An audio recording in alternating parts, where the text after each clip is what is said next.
Bonjour, bienvenue pour cette 12e capsule d'écologie intégrale.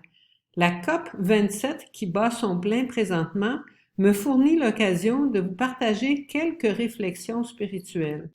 En effet, au moment où cette capsule sera diffusée, la 27e conférence des Nations Unies sur les changements climatiques, qui a débuté le 6 novembre dernier et s'achèvera le 18 novembre, sera pas mal avancée. J'en ferai un petit bilan la semaine prochaine. J'espère que les nouvelles seront bonnes, parce que jusqu'ici, il y a un immense fossé entre ce que dicte la science et les engagements des États.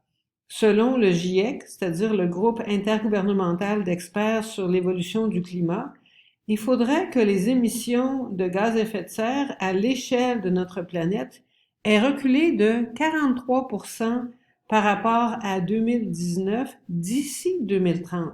D'ici 2030, 43%. Il reste moins de 8 ans pour réussir ça et les engagements actuels sont de seulement 7%, c'est-à-dire 6 fois moins à peu près. Donc, on est loin du compte. Le secrétaire général des Nations Unies, Antonio Guterres, dit avec raison que le chaos climatique avance au galop, mais l'action climatique, elle, est au point mort. C'est pourtant une question de vie ou de mort pour notre survie comme humanité demain, dans les prochaines décennies. Nous vivons, sans encore en être assez conscients, un drame écologique et climatique. Je pense que ça nous fournit une belle occasion de réfléchir sur les questions éthiques et sur notre rapport au monde et à la nature.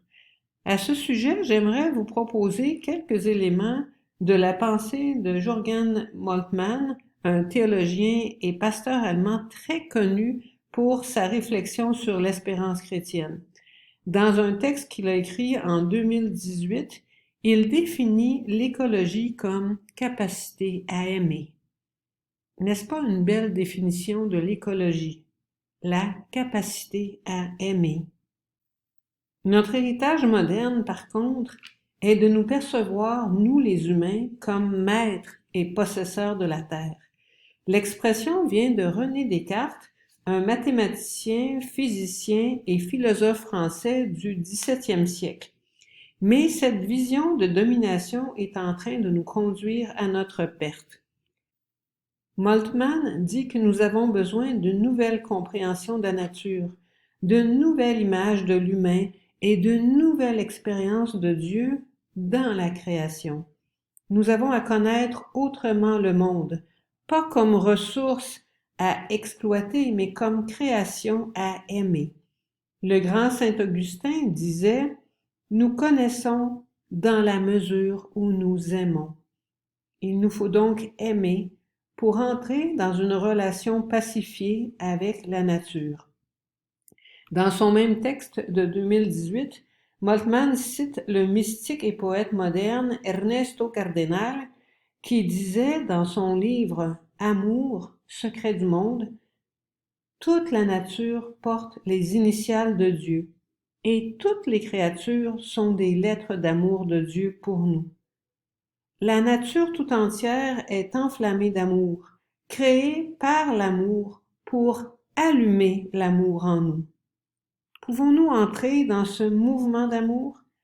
Cet amour sera la source de notre courage pour nous engager dans le soin de la création, car nous avons bien besoin de nous engager.